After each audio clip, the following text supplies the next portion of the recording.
Hello, thank you for joining us from the second day of the 12th International Conference of INSS.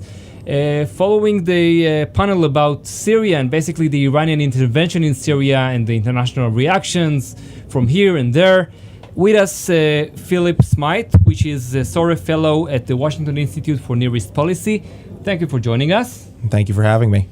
So I want to ask you about the Iranian intervention and basically the Iranian recruiting and deploying of forces of militias all around Syria. How does this work? And how do you think is it possible for Israel and other parties, including the United States, to restrain and then contain it based on the situation on the ground?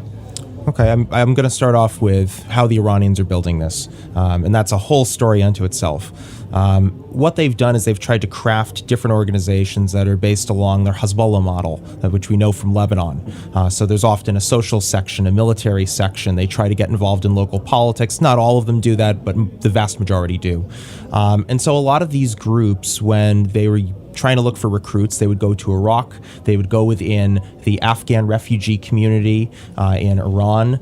Within Syria, they picked out not just Shia Muslims, because we hear a lot of the issues about sectarianism, but they'd also reach out to different Sunnis, they'd reach out to Druze, pretty much any group they could to bring them in and kind of bring them under a general Islamic resistance or resistance type of identity. There's another element to this as well, which is also their pushing of the Islamic Revolution. They view this as another extension of the revolution, because the revolution began in 1979, and yes, it attained a state, which is Iran. Now it's the Islamic Republic of Iran. And this ideology, it's called absolute wilayat al-faqih. So Lebanese Hezbollah believes in this. Groups in Iraq like Kataib Hezbollah and Asaib al-Haq, they believe in this concept, but they want to create little replicas of Hezbollah just like that believe in these causes, and then eventually kind of push them within the local populations. So you see there's a very, very long-term strategy here for building the groups. But where does Syria pop in with all of this? How does Syria affect it? In addition to building local groups on the ground, they need these organizations because their primary focus is military, it's jihad. They need to get them to have some experience. But they also, if they're trying to bolster an ally, their only true Arab ally was Bashar al-Assad, or it still is Bashar al-Assad in Syria, they promised to provide forces for him. Well, where else are you going to get them? You get them from the proxies that you've crafted.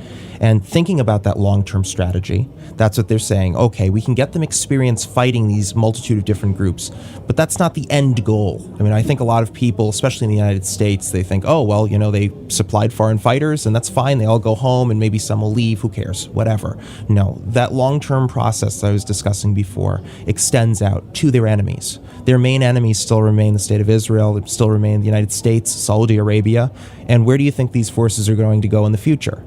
They're going to be focused at that. And Syria, for them, was a golden opportunity. It's a golden opportunity to gain training, to gain other experience, to have different groups of different backgrounds to cooperate together under Iranian leadership. When you look at a future potential larger conflagration in the region that would involve Israel, obviously, it's going to involve these forces, but not just Lebanese Hezbollah. Now, you might have tens of thousands of Iraqis. You might have a couple thousand Afghans that are controlled by the Islamic Revolutionary Guard Corps in Iran. So the picture like that, the entire picture has actually just been completely altered. And so it changes a lot of things on the ground. But they couldn't have gained that without Syria. They couldn't have gained that without that battle there. They also couldn't have gained the geostrategic and geopolitical influence that they had wanted. They so wanted this for many, many years in Syria right now without that conflict. So this is pretty much where they've stopped. So from this point on, is it, as far as I understand from what you say, very difficult to reverse the process, or even irreversible in the near future, or there is a key that can be used to try to make this big change? I don't believe anything is irreversible. I'm not going to get into the philosophical nature of the question, but what I will say is, if it's coming down to Iran's foes, what ends do they want? Do they want to turn it back? Let's take Israel, for instance. Mm-hmm. Either you manage a conflict or you take responsibility and you handle it. You have the war. You fight it till the last man standing.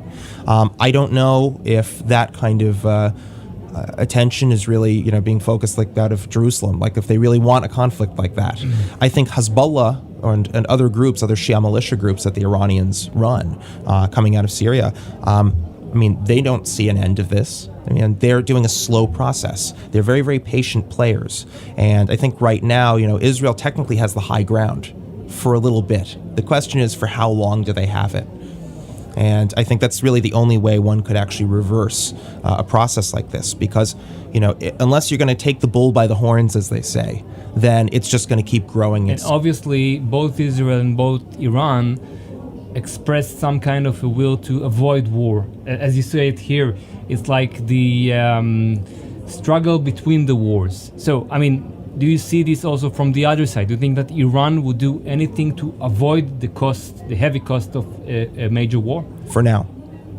They're not ready for it. The Iranians play the game of when they're ready and the right tactical and the right strategic opportunities present themselves, then they'll take it. This is how they've always played the game, or at least attempted to play the game. They haven't always been successful. I don't want them to sound like they're 10 feet tall, but that's how they've done this. And I think for now, they're not ready to fully commit to a conflict with the state of Israel. Why? They still have to manage their affairs in Syria. They still have tens of thousands of fighters that are on the ground. Hezbollah is relatively taxed. I don't want to pretend that they are so overtaxed that they can't do anything with Israel. But they need to get ready. I think the other issue is, remembering back to the war of attrition in 1968, 1970, around that time. Hezbollah may be looking at an opportunity where they could do something like that. When do the rockets, how long do their rockets go off for if they're going to attack the Israelis? Will the Israelis go all the way to Beirut? We don't know.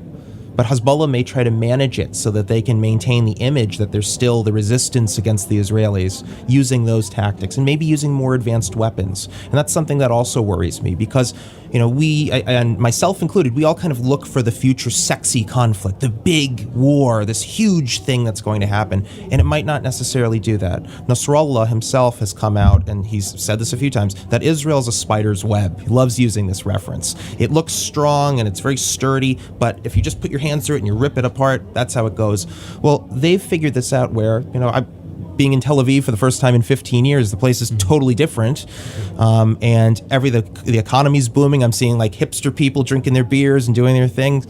All you need to do is send a couple of rockets into Tel Aviv every once in a while. What happens to the economy? It kind of hurts things. And we're also talking about a group that's under sanction by the US, which is hurting them. Maybe they want to play the economic game. Maybe it's something else. But I think that people should be a little bit worried, not just about issues that directly I deal with, like the buildup of these Iraqi Shia militias and also some of the other Iranian creations that are there, but also the potential for smaller conflagrations, smaller conflicts that might only last a week, but somehow the stock exchange tanks for Israeli companies, or maybe there's a lack of investment, or maybe there's a two-front mini conflict that develops and alters the situation. And I think there is a potential for that in the future. And based on what you heard during this panel, do you think Israel is seeing eye to eye with what you've just presented, preparing itself not only for the major escalation, but also for periods or weeks maybe of escalation, two fronts? What do you think about what you heard from the Israeli side here? I think many people, in Washington included, are still looking at the big war, the potential big war, because that's what's being talked about on all sides. And again, I think it has that kind of sexy factor. This is the big war. People want to look at that. And I think the attention, though, is shifting, where people are realizing that the game is a hell of a lot more complex than what many would kind of want it to be. I'm not saying people want a big war here, but I think when we're dealing with a couple of rockets or a small incident or a warning here and there, it might sound better, but there are also other long-term effects. And I think those long-term effects are being calculated by other groups in the region. Thank you very much. Thank you.